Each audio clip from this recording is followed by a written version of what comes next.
Hey guys, sorry. Hi Zachar, how are you doing, man? Hey, welcome everyone. Thanks. This is an off-the-cuff ad hoc live stream. I wasn't really planning to do one. AT said, "Hey, let's do this." Let me just double check that we are live, that things are good to go here. Um, let's see, are we streaming? There we go. Yep. Yes, I we are started to streaming. see us Excellent. here. Yeah, so Yep. we are good to go. I need to mute this tab. Excellent. Muting this tab. Okay, everything is good. Okay, so we are live. Welcome.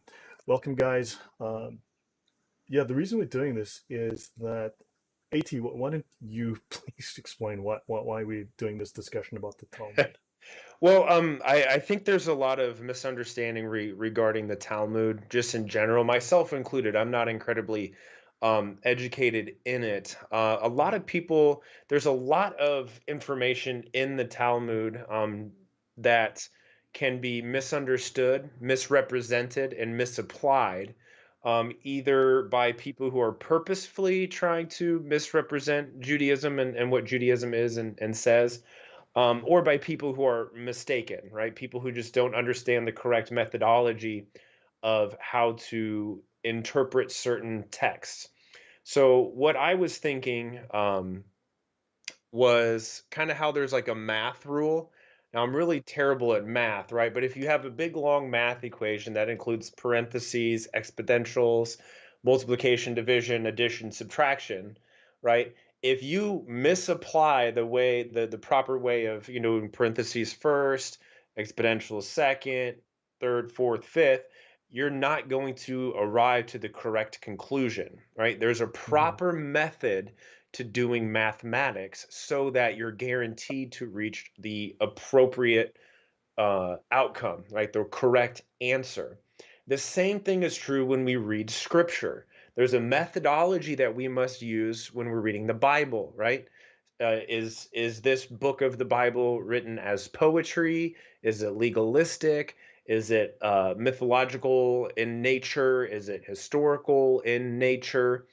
Are they parables, right? Is it Old Testament, New Testament, right? There's a certain methodology that one must use in order to come to proper conclusions based on what the text says. That's the same for the Quran. That's the same for the Sharia manuals. That's the same for pretty much anything in life. If you use incorrect methodology, you arrive at incorrect outcomes. And so, one of the things that I've been learning quite literally today, Lloyd, thank you for teaching me all this You're stuff, welcome. is the proper methodology on when you're reading the Talmud, how to read it, right? You can't just read a little excerpt, right? And expect that that is the actual ruling on the situation. So I'm going to let Lloyd kind of get into how we're supposed to do it, so that people don't accidentally start misrepresenting Judaism, right? Yeah, We guys. Hey there. Yeah. yeah we So, we obviously don't agree with the Jewish outcome, right? Because we follow Christ, right. but at the same time, we don't want to lie to try to take away someone's position. We want to be honest in Yeah, everything that we do. That's what we do as Christians. right. So, guys, the reason I'm doing this is after last night's stream, I was on with Adam Seeker, which was a wonderful opportunity. It was really, yeah, it was a great opportunity to speak with someone in the community, and it was, wow, he knows a lot. Very impressive. So yeah, but as a consequence of that, there were comments made by certain people stating that um, stating that the Jews also allow infant sex. They allow sex with girls who are 3 years old. Hi, Chloe. Very welcome. Hi, David. Thank you for being here. So this is completely false. I know that this false understanding. Now look, we will do a detailed show. I will do a detailed. Hi, Yeshua. Thank you for coming by. I will do a detailed show from the beginning. Now I've already done. If you look for a channel called Logos Media 2, look for my name and Jews. Right. Some time back, I did 7 shows discussing Judaism versus Islam, and there are copious lies told about the Talmud. Enormous numbers of lies told about the Talmud. Now, one of the popular ones, of course, is that Jews allow prepubescent sex with 3-year-olds, and this is absolutely false, right? So now, but someone on Adam Seeker's channel has now been pushing this, and I've been refuting this, or at least trying to say no. And this is why I've just decided to do this off the cuff but let's just jump into this so me and AT, let us jump into this and let's have a look. You guys, you must be familiar with the fact that there are plenty of nasty things said about the Talmud. Now, look, I'm not here to say the Talmud is right.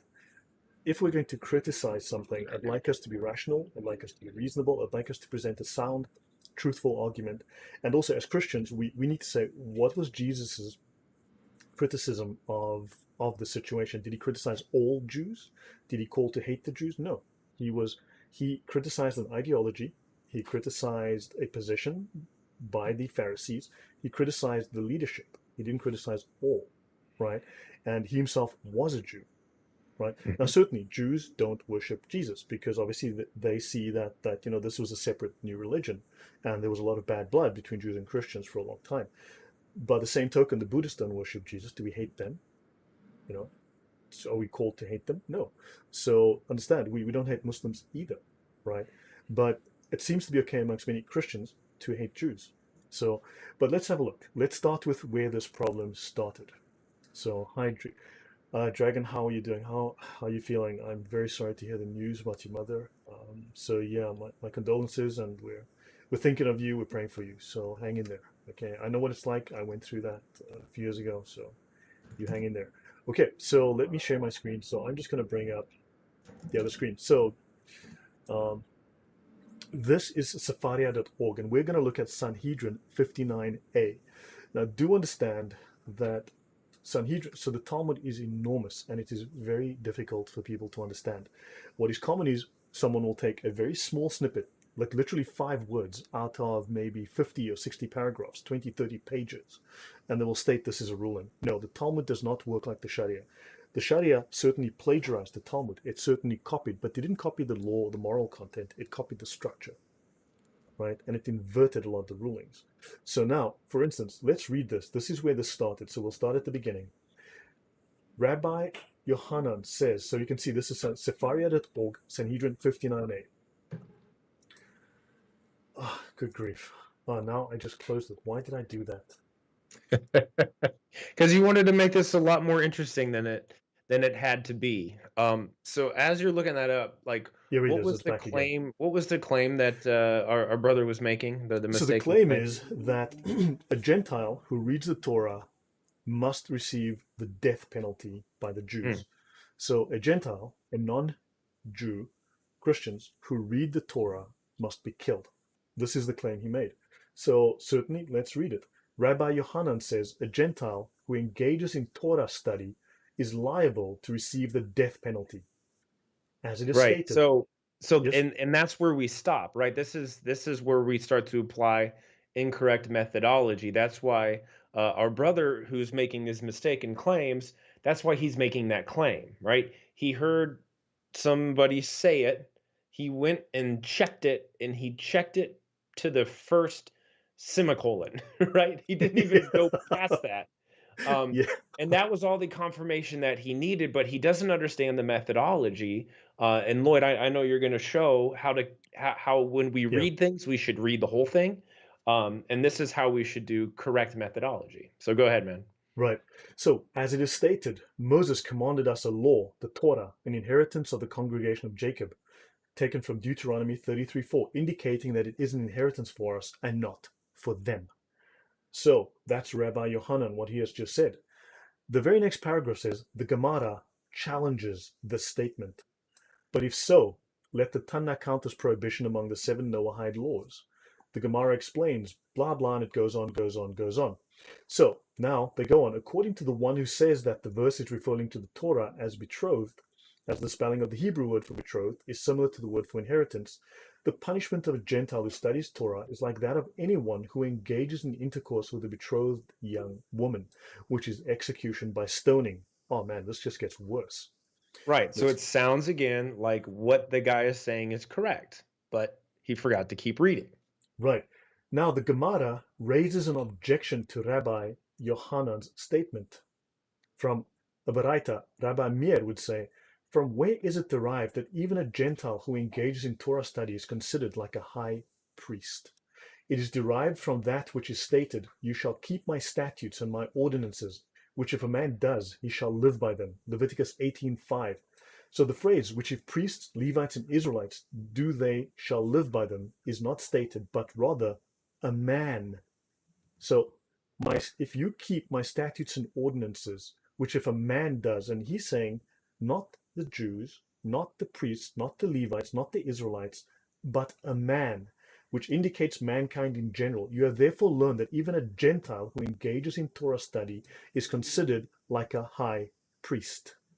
Does this sound like the death sentence, or does this sound like someone had offered an opinion and this was discussed, and here is the ruling that if a Gentile studies the Torah, he is to be considered like a high priest? Right. So that's literally, or not, or I shouldn't say literally, that's basically the opposite, right? You should kill them to they are considered to be a high priest. And let's just be honest here for a second. Using a rational brain, right? Using a rational brain and using the Old Testament from what you're reading, right? How they constantly were grafting people into the nation of Israel, right? As they celebrate Melchizedek, right, who was a Gentile, right, who they say Christ was like after, right, the order of Melchizedek. Why would a Gentile be put to death for doing something that the Talmud, or sorry, that the Torah says to do? So Yes, if I'm reading this and I'm using proper methodology, I'm going to go opinion, opinion, opinion, right?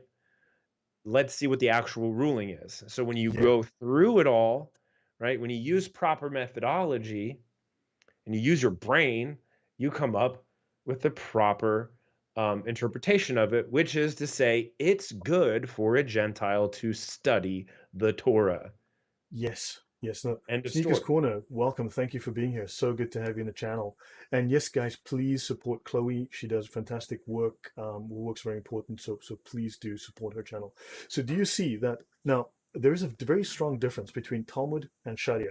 Certainly, the Sharia stole from the Talmud. It plagiarized. It took Mhm. structure, not necessarily content, right? So they structured the Sharia like the Talmud. However, they inverted a lot of the moral rulings, the teachings, right? They reject a lot of the Jewish law that, in fact, even as Christians, we have inherited those moral precepts.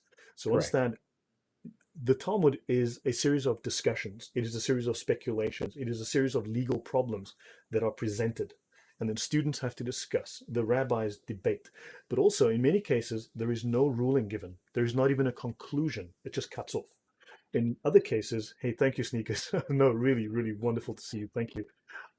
Yeah, in other cases, they discuss a problem and then they'll suddenly randomly veer into a discussion on child rape. They'll suddenly start talking about the price of baskets and where you can sell them and how strong the baskets have to be to make the price legitimate. Then they'll talk about, is this man overloading his horse? Is the cart too heavy? How many, does he get fined for that? And then suddenly 50 paragraphs later, they'll come back to the discussion on whatever it was they were discussing, like rape, for argument's sake. Now, understand Sanhedrin is a chapter discussing the rules of court procedure, right? It is a ruling, it is a set of rulings on crimes. So it is a book on crimes and even so far as the death penalty.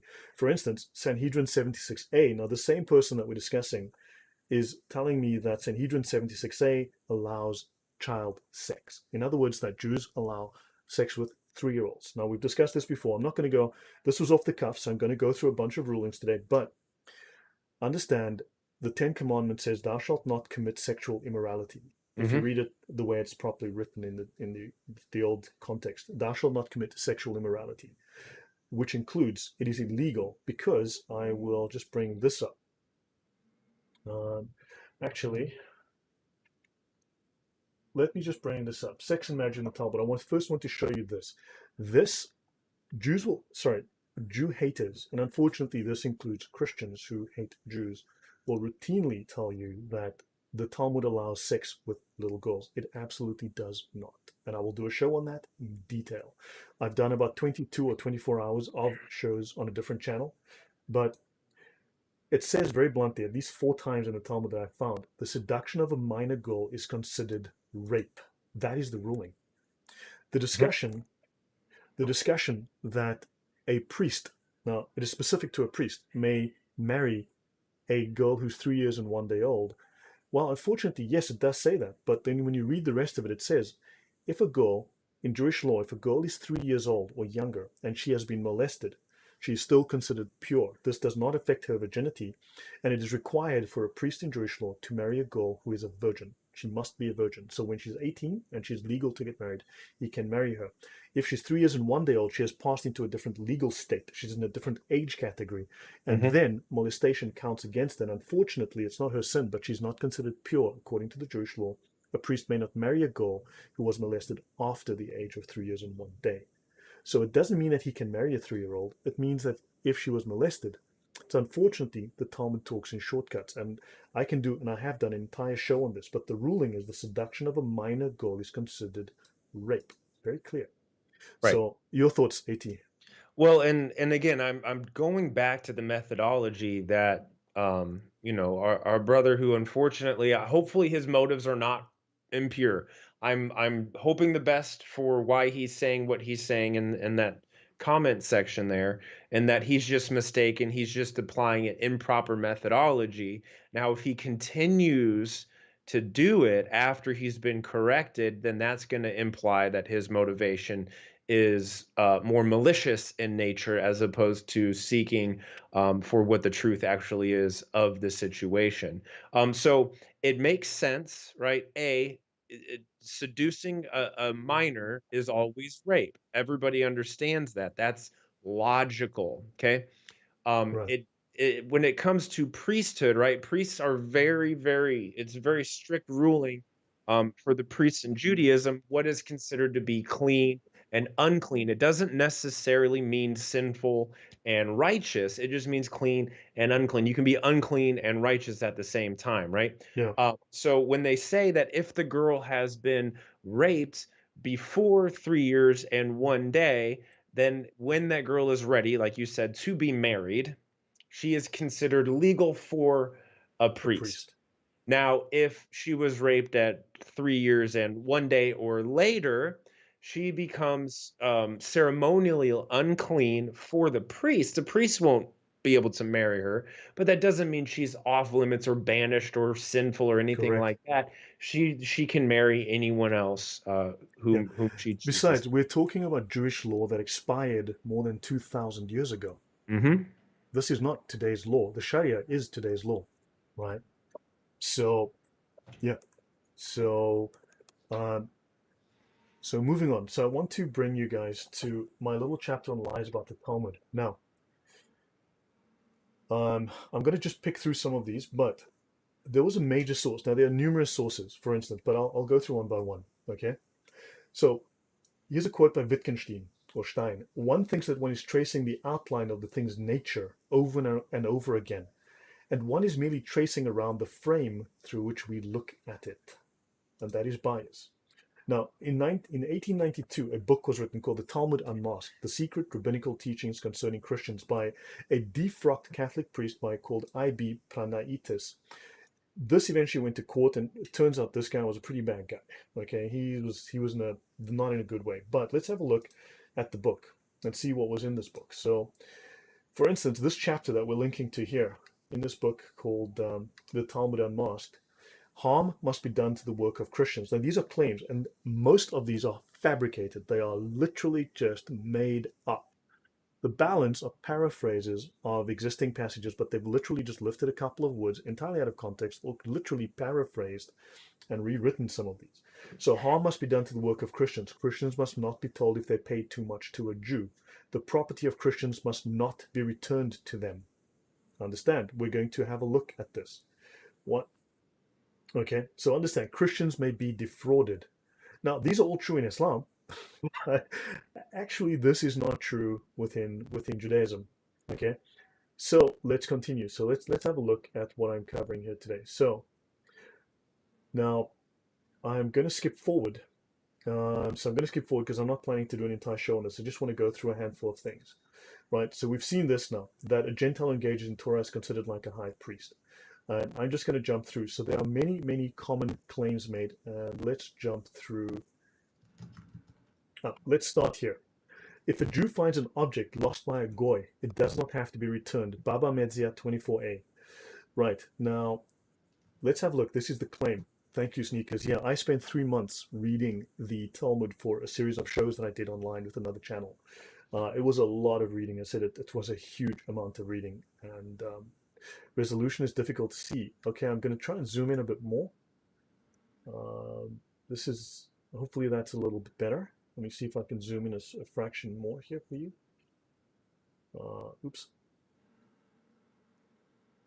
Does that help? Okay, so this is a claim that is commonly iterated on.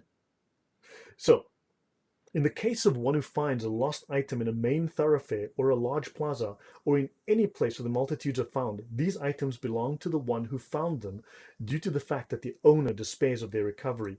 Notice the phrasing is entirely different from what is claimed, which is commonly claimed on the internet. Okay, so a dilemma, a question was raised before the sages. Rabbi Shimon ben Elazar said, if one finds a lost item in any place where multitudes are found, the item belongs to him who found it. Did he refer only to a place where there's a majority of Gentiles, but in a place where there's a majority of Jews? Does the owner not despair of recovering the item because he relies on the Jews to return his item?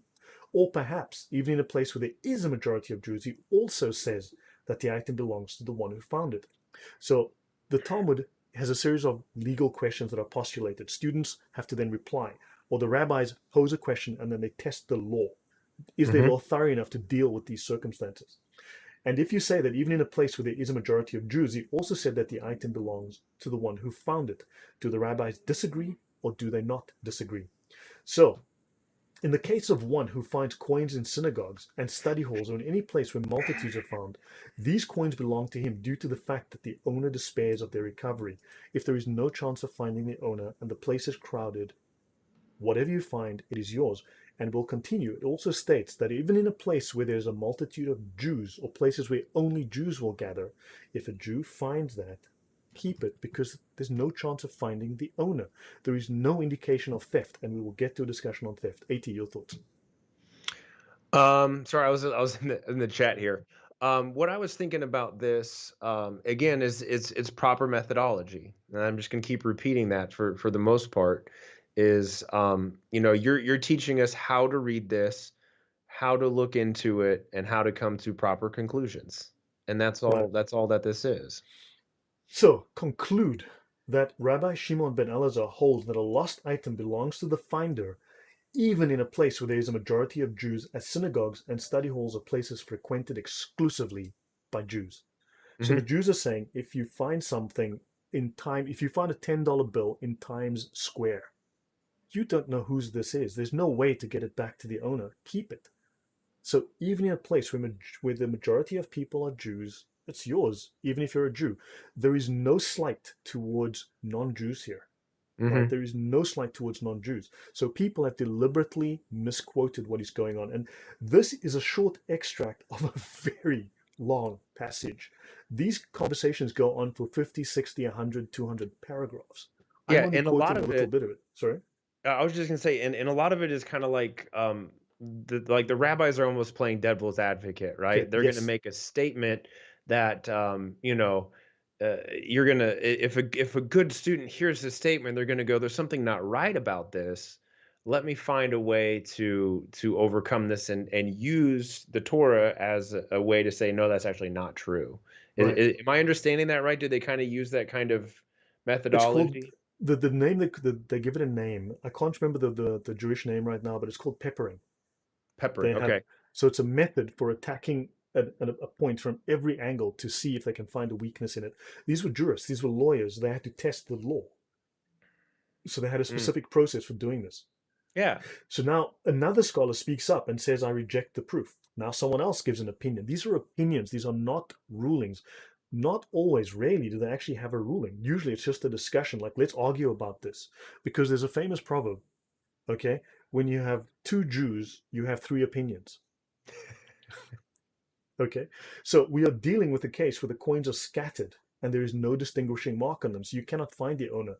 And again, they state even in a place where the multitudes are found, the coins belong to the finder. There's nothing about steal from the Gentiles. Let's continue Mhm. to the end. And the Gemara goes on and they discuss. You see, so constantly the Gemara rejects this proof. Someone says something, someone says, nobody, you're wrong. Hang 10. Let's talk about it some more.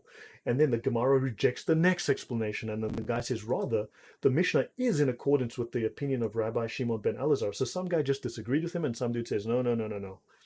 And he stated his opinion that even in a place where there is a majority of Jews, okay, and then they talk about an item that is concealed, that was hidden. And then they talk about things that are left in the open. And then they talk about every possible permutation of the problem. And it'll put you, if you have problems sleeping at night, read the Talmud. It's going to be fantastic.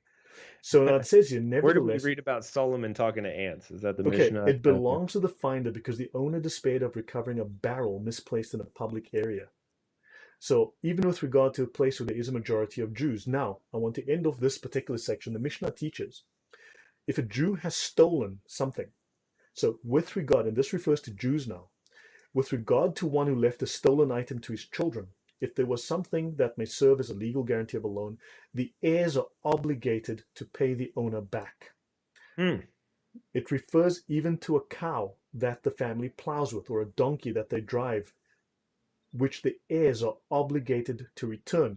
And in Bava Kama, again, it goes on. From the fact that the heirs must return a cow and a donkey, one can infer that they must also return a bed and a table. So they're telling the Jews, if you have taken something and you know who the owner is, give it back. Right. Does that make my point, AT? What are your thoughts? It does. I mean, it's super clear. It's super clear when you apply proper methodology. Read the whole thing. Don't stop at a semicolon. Don't read just one person's opinion. Read everyone's opinion on the subject. And eventually you're going to get to a conclusive statement and a ruling. Is that Exactly. correct? So let's continue. So it is a sanctification of God's name so that they will glorify Israel and know that they are the people or people of faith. It is praiseworthy to do so, to return it. It is forbidden.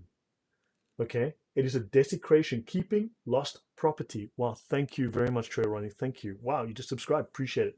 So keeping lost property would be a desecration of God's name. It is forbidden to keep lost property, and you are obligated to return it if you know who the owner is. Can this be clearer than this, AT? No, I mean, honestly not. It's don't steal. And if you do, you have to pay it back, or even when you die, your Your your children. descendants have to pay it back. Yeah, So in no way, shape, or form would I ever read some ruling that says it's okay to steal and think that that's what it actually means. understand. And in So, fact, like this is a way that I teach a lot of kids. So I teach a Sunday school class, and I'll ask them questions. I'll say, I'm trying to think of a thing like kind of like this, like, hey, if I steal this from this person because I wanted it, is that the right thing to do? right Right? now, we can read through this. Sorry, you guys are saying there's a similarity between the Talmud. Yes, obviously the Sharia stole from the Talmud, the structure. Mhm. But within the Sharia, we can go everything that is accused, everything the Jews are accused of, you will find in the Talmud. Sorry, you will find in the Sharia. I promise you Mhm. that. Every accusation levied against the Jews, lying, stealing, all that, you'll look in the Sharia, you're going to find it. Yeah. But it's not part of the Talmud. And it's a different kind of methodology, right? So Yes, the Talmud, you can't read the Talmud the same way you read the Sharia. correct. So when you read the Talmud, you see these differing opinions. And at the end of all these opinions, then you're going to see the actual ruling. When it comes to the Sharia, you don't see the discussion. You just see the ruling, right? So it's just ruling, Yes, ruling, ruling, ruling, ruling. So in a lot of ways, the Sharia is a much easier to read, understand and much much easier, easier to parse much through. easier. The Sharia Very is explicit. straightforward. Yes. Yeah. Whereas the Talmud, you just can't apply the same methodology Yeah. to reading the Talmud as you do to the Sharia. So I would just caution anyone if they think that you're supposed to read it in the same way, it's just not No, they're not the quite same. true. Yep. So notice the Talmud then refers to Deuteronomy 22:1. Thou shalt not see thy brother's ox or his sheep go astray, and hide thyself from them. Thou shalt bring them again unto thy brother. Understand? So, because in the Talmud, according to the law of Moses 538, lost and found, there's an obligation to return a lost object. This is in the law of Moses. This is the oral law. You shall surely return them, Deuteronomy 22:1. And Hashavas Avada is the mitzvah, the ruling, the law, to return a lost object. It is common for people to lose things. It is therefore a benefit to society to encourage people to get as many lost objects back into the owner's hands as possible. Now, this individual, unfortunately, is now on Adam Seeker's channel, who's now made these statements and has forced me now to start speaking about this. I'm going to have to go through all of these claims in the future, and it's going to be embarrassing. Okay, but I Well, need and to defend hopefully the he truth. just learns. I hope he watches this. I hope he learns, um, so that he can apply proper methodology. All he needs to do is review what he's come up with. He just needs to reapply. He needs to redo his math equation. And if he still comes to a different conclusion than you, then you guys have an actual discussion. But I think for the most part, if he applies proper Yeah, methodology and he approaches it from a position of right, humility and not trying to be prideful or arrogant about it, right, which, by the way, if you're humble, people respect you way more than if you try to pretend you didn't make a mistake. So I just want to put right. that out there. Now Um, notice Law of Moses 476 and 480, okay? So not to covet and scheme to acquire another's possessions, Exodus 20:15, Exodus 20:14. Do not desire another's possessions, Deuteronomy 5:19 and Deuteronomy 5:18. Return the robbed object or its value, Leviticus 5:23. Do not ignore a lost object and return the lost object, Deuteronomy 22:1. Psalm 15, okay? It is prohibited to oppress, rob, or steal even from a non-Jew. Understand? So this you go on. I mean, so let's have a look at some other rulings. So I want to let's put that one behind us now. Jews may use lies to circumvent a Gentile. That's in Baba Kama 113a. I'm going to play the short clip involving superstar and crazy human Owen Benjamin. Owen Benjamin is bat poop crazy. Okay, man, you got to watch some of this guy's stuff. Let me just play this for a second.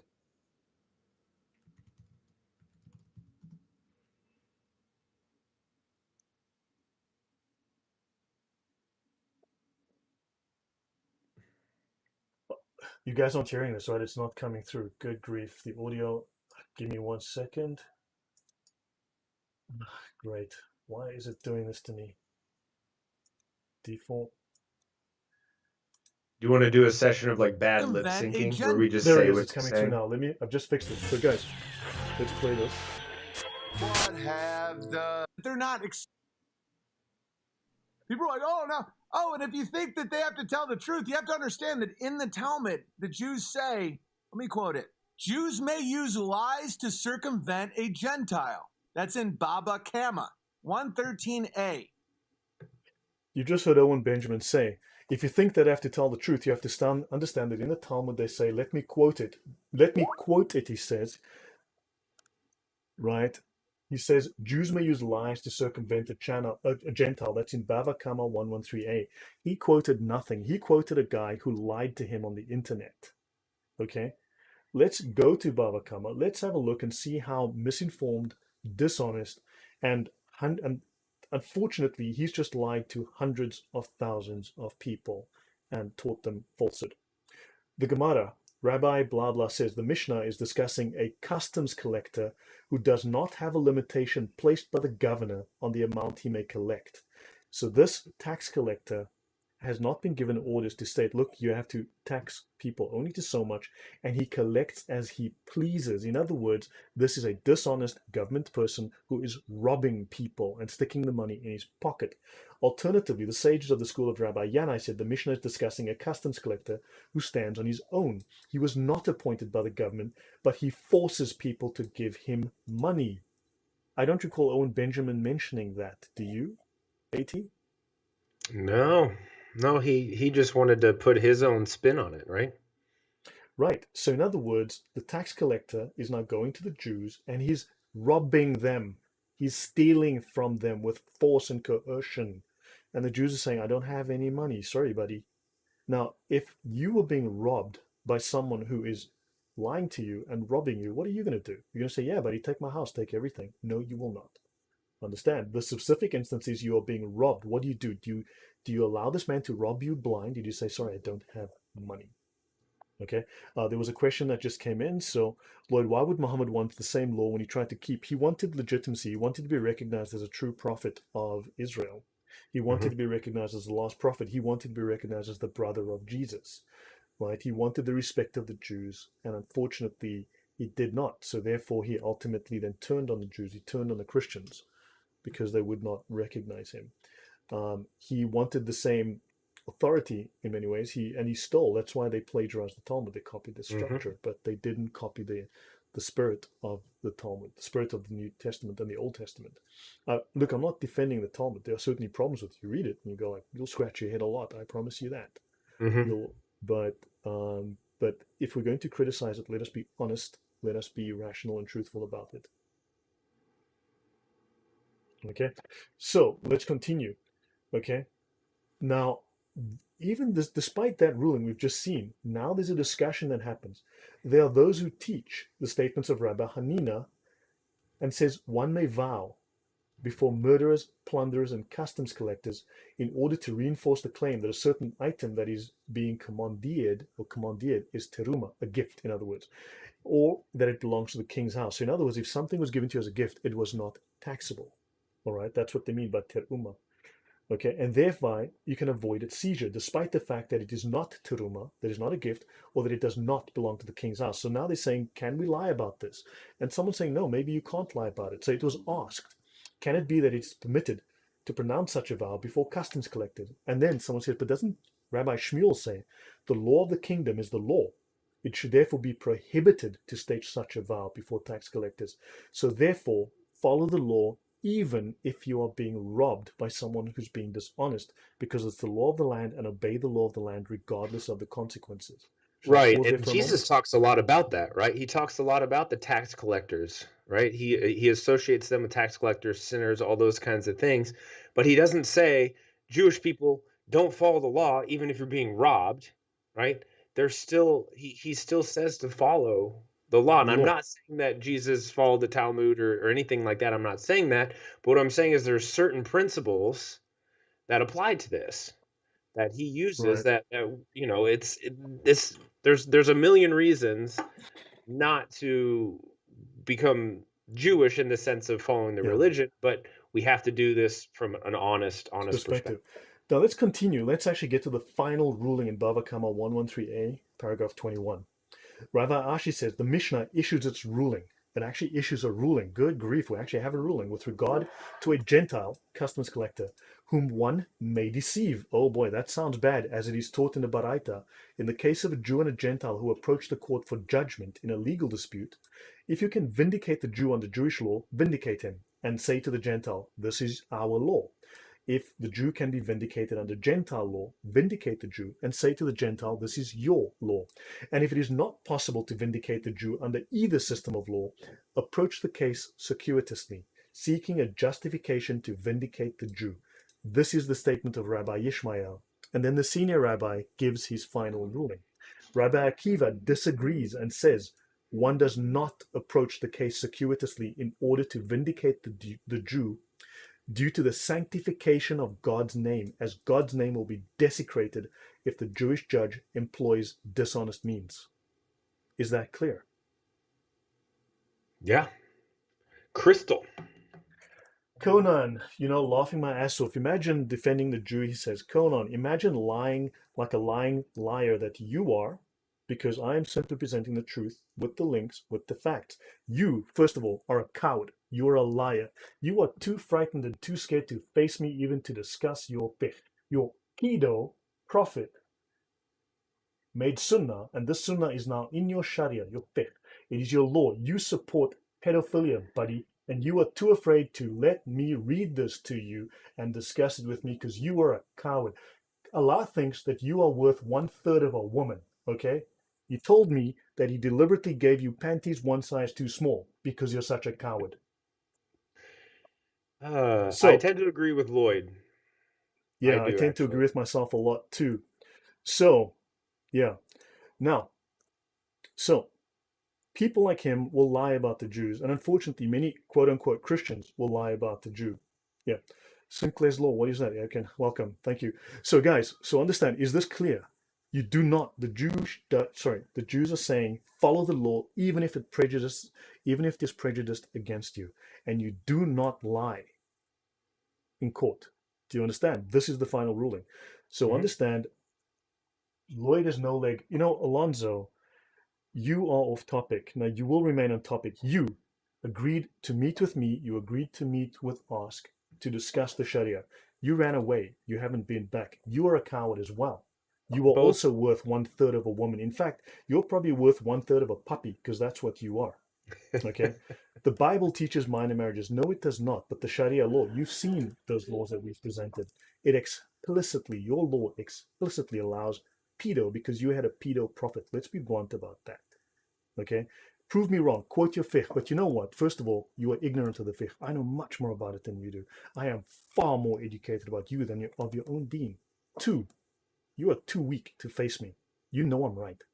Otherwise, pull out your fiqh, prove me wrong. Prove me wrong, buddy. Show me the quotes. Put the links here. Give us the names of the books and the scholars. Make sure those are authoritative fiqh texts, okay? Because you're a coward. You will not face me. And next, you know what? It's actually illegal for you to show me this stuff. You know this. I know this. You have no authority. You have no knowledge. You're just a dumb little mukallid, okay? So, in the womb of a... First of all, I'm about to ban you just because, in fact, I'm going to time you out because even your Quran teaches that Mary was 12. No, in fact, it doesn't give an age, does it? It doesn't. There's no age given. But why is the very same story in the Quran? Why is it okay in the Quran but not okay for the very same story to be told in the Bible? And next, if Jesus wasn't born from a human male, from a man, right? If Jesus was given a virgin birth, who was his father? Let us know, okay? So anyway, moving on. Thank you, IT. Your turn. Are you talking to me? Sorry. Yeah. Sorry, man. Oh no, it's Sorry. good, man. So just one thing I was gonna say to both Alonzo and to Mongol or whatever the heck his name is, Conan the Barbarian. Um, uh, you and I have both of you guys have had conversations with myself, with Lloyd. We've offered you the opportunity and the chance to present your case to us live on YouTube so that you can embarrass us kafirs and you can prove the superiority of your Sharia, the superiority of your Muslim mind, and the superiority of your deen, because as your Quran says, we are basically pigs and monkeys, and we are the worst of creatures. So I don't know why you would not want to exploit us, publicly humiliate us, and lift up your particular deen. So I have given both of you, Alonzo and Conan, my Skype address. If you want to team up and have a debate against myself only, I don't care. If Lloyd wants to join us, I don't care. But until then, admins, and this is your channel, Lloyd, but I will Yeah. give my suggestion. Admins, if they have not yet given me they've not reached out via Skype, then just keep them off the channel because they're Yeah. clearly just here as trolls and they have no Yeah. actual backbone whatsoever, even Yeah. though they apparently came from the sperm of a backbone. But whatever, doesn't matter. Whatever. So let's do one or two more. So Avodah Zarah 22:8. Christians have intercourse with animals. Very common claim about the Talmud. One may not keep an animal in the inns of Gentiles because they are suspected of bestiality. Okay? And of course, they state here, even Gentiles are prohibited from engaging in bestiality. Interesting. Right after that, the very next line, even Gentiles are prohibited from engaging in bestiality. A Jew who places his animal there is guilty of violating the prohibition. You shall not put a stumbling block before the blind. In other words, don't tempt them, buddy. Don't put your sheep there because they're going to be tempted. Leviticus 19:4. However, let's continue. With regard to the assumption that Gentiles are suspected of bestiality, the Gemara raises a contradiction.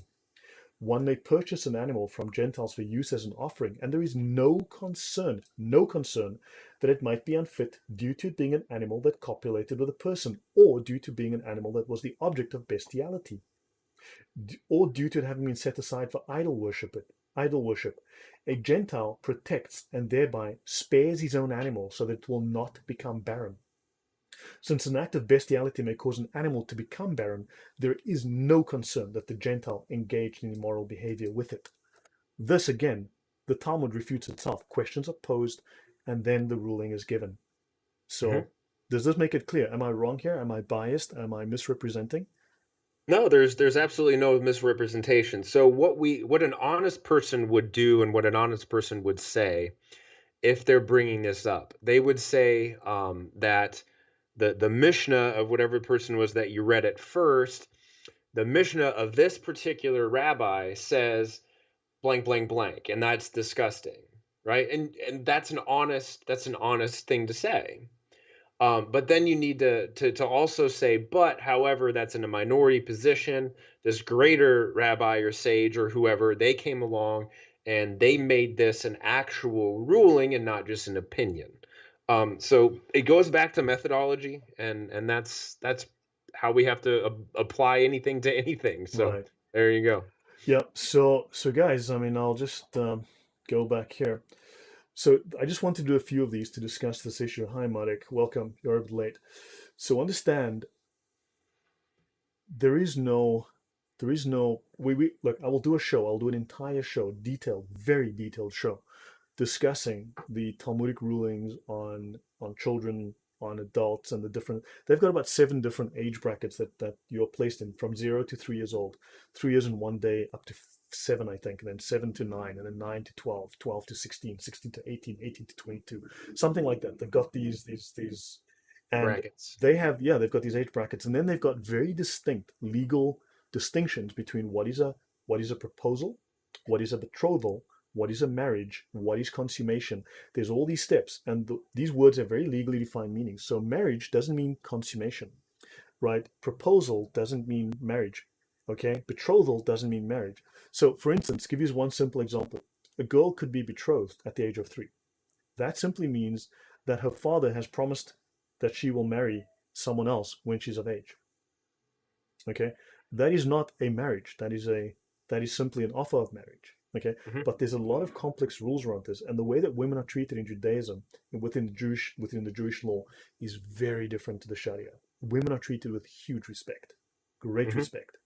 Okay, and you will see that. I will cover this, and I hope that our friend on the other channel will actually come on and actually have a look, learn something, rather than spread the lies that others have told him and be deceived by lies. But understand. So I just wanted to show you a few examples, and there's so much to unpack here. Any questions from anyone? Okay. Yeah, I think you answered what's her face's one. I don't think I've seen any other major questions. So yeah, if anybody does have a question, let us know. Otherwise, we'll keep it fairly brief. Although it's been about an hour. I can't believe we talked for almost an hour, buddy. Yeah, That was true. We've quick. got on at 10 past then. We got on at 10 past. Yeah. So So what do you have going on this week? I think I was watching your stream with Adam. You guys are going to do kind of a follow up on Tuesday. Tuesday, we're supposed to continue with the talk because I need to present more of the material on some of the Jewish aspects, like the correlations, the similarities, pardon me, Hmm. between what's in the Talmud and what's Okay. in especially the terminology that was stolen. Like the Hajj was taken from the Jewish term Hajj, and a whole bunch of other things. Right. Even, there's a whole bunch of things that have just been stolen. The halakha, right? You have the Jewish halakha, right? The law. And the halakha in Islam is the place where you go to learn the law. It's the same words, the same ideas. Um, you see, Conan, you're back again being stupid. They married a 3-year-old girl. No.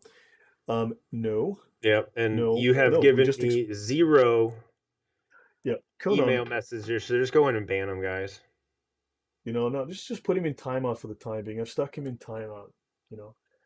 So, yeah, just put him in timeout. So, look, as you know, look, you're cowards and liars. You are all too afraid to meet with me, even to meet with us, to discuss your law. Now, I know you cannot discuss your law. It's not legal for you to do so. You'd be revealing secrets. You'd be a traitor to your Islamic nation, to your ummah.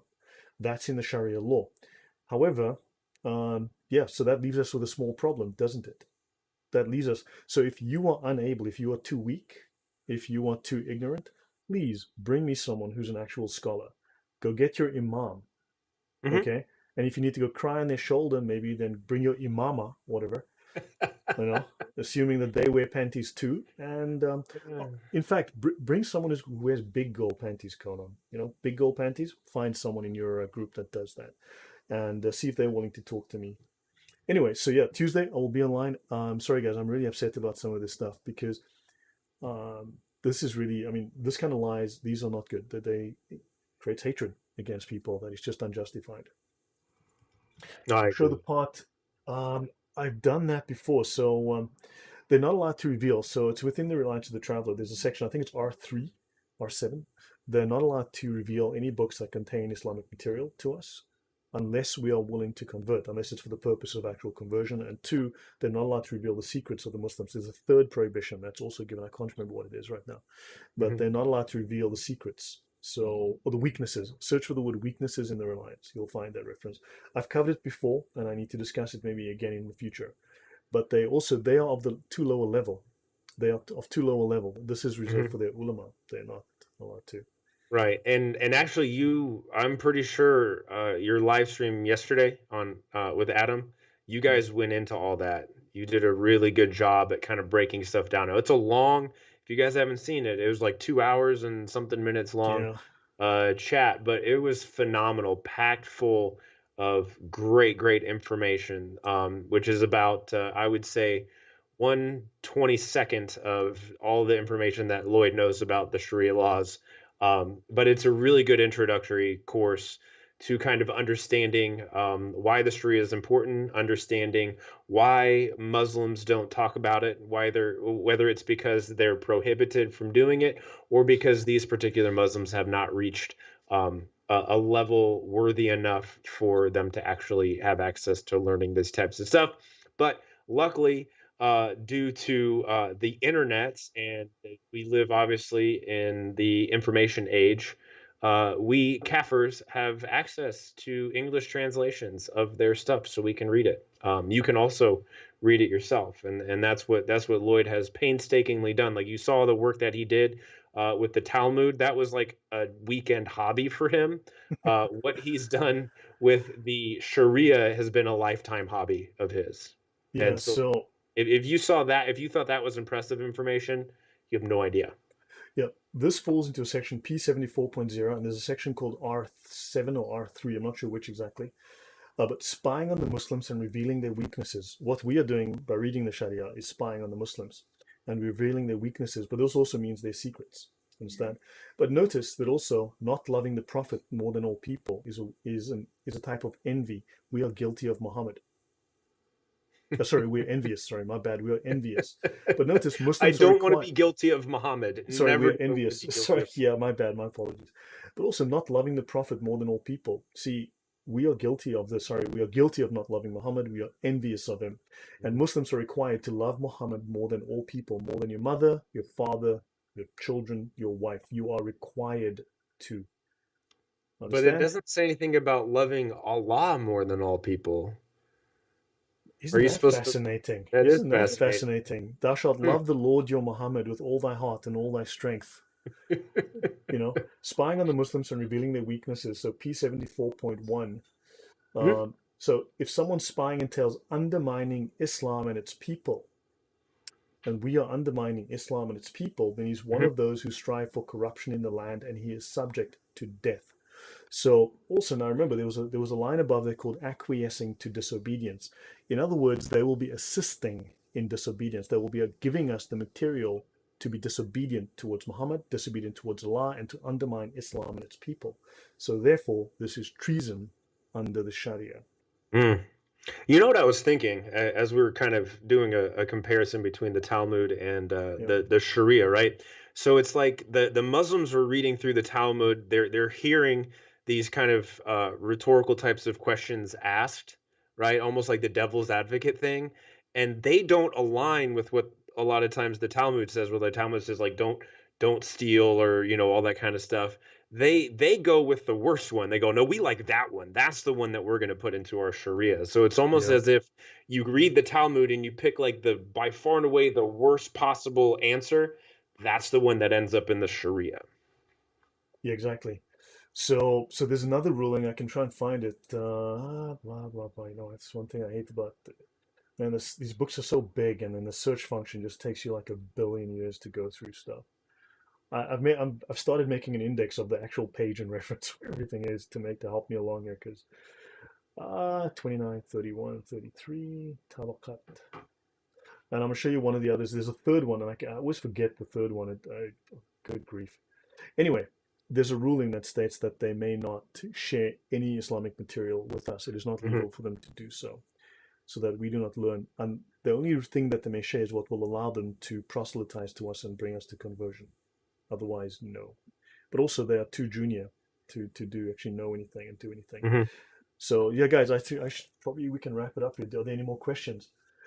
Yeah. So for instance, stealing stuff will get your hands or all limbs or potentially death. Yes, those are the punishments in the Sharia. Okay, the hard punishments. However, or hudad, plural, these things are discussed in the Talmud. Things of that nature are discussed. They're never actually acted upon. These, for instance, Israel has no death penalty. They do not have capital punishment. In the last 50 years, the last 80 years, 75 years since they've been around, only two people have been given capital punishment. One of those was Eichmann, who was the Nazi officer, the senior Nazi officer, was captured in Argentina. They made an exception for him, right? So understand, so there is no death penalty. If the Jews are just looking to chop everybody's heads off, they're kind of just not getting around to it very well within their law. But Saudi Arabia beheads at least 200 people a year. Yeah, it's and there's a classic projection that I Yeah, found that a lot of that the way their minds work. It's a psychologist. I don't know if it would be a psychologist's dream or a nightmare because there's so many because there's so many things to yeah. diagnose with how the Huh. logic and reasoning goes with a lot of Muslims, Yeah, here's and the they're ruling. constantly projecting their own shortcomings. They don't admit it themselves. They just go, you did this, right? And it's a very Yeah, interesting thing. Like I've got one Muslim, proclaiming that he destroyed us, right? When he was so destroyed, he got so embarrassed, he deleted his entire thread.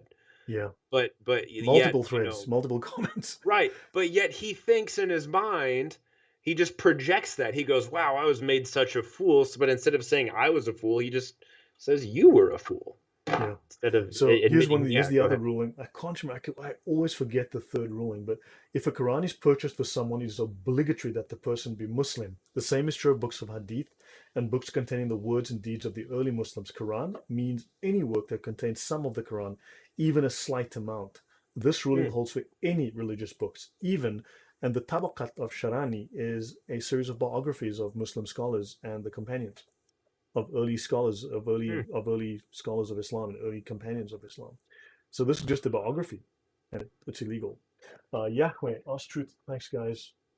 Yeah. So, guys, I hope that was useful. I hope that you've learned something about the Talmud. I will prepare and I will research. Just to refresh my memory. I will talk about the Talmud. I will discuss this, and hopefully, the guy that is on Adam Seeker's channel.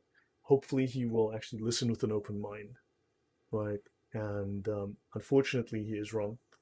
He is unfortunately disseminating lies that have caused a lot of hatred and that have caused a lot of death. Hmm. And um, we all have criticisms of. We should have criticisms of the Talmud or maybe of the Pharisees, but we are not called to hate Jews. And unfortunately, I don't see the concern here. Now we Hmm. can get upset with people. I get upset with lies. I get upset with liars. But again, we don't hate Muslims. Okay. Right. I mean, I do dislike stupid people. I'll say that. Yeah, I'm with you on that one. But you're right. It's the ideology is the thing that we can hate. We hate the ideology of what the Sharia just says right here, right? Like we Yeah. hate that ideology. We hate the ideology of calling a man who married a 6-year-old and had sex with a 9-year-old, calling him the best of mankind. I hate that idea. That's the stupidest idea I've ever heard in my whole life. Or following a man who limited his followers to 4 wives, and yet he himself had 9 to 11 to 13, depending Well, on over the his source. career, he had 22 wives, at least. Right. So that's what I don't He had like. 11 at one time, but he had That's what 22 that's wives in what his career. Yeah. um and what bothers me is that people buy into this nonsense, right? People buy into the nonsense of, oh, the best of mankind. Why is he the best of mankind? Well, because my mom and dad told me that when I was 0 years old, and everybody has demonized everybody else. Blah blah. It's just brainwashing. That's all it is. This will be another interesting talk, but I'm not going to start droning on back and forth. That'll be something we'll get into later. Um, But yeah, Yeah. I think it's just something that we all need to take into consideration. Make sure that we self-reflect, understand our own confirmation biases, and reconfirm that we're applying proper methodology to anything that we do. Yeah, yeah. Michiel van der Vlies says that Muhammad may have had 66 wives according to Zakaria Butros. Yeah, I've heard that as well.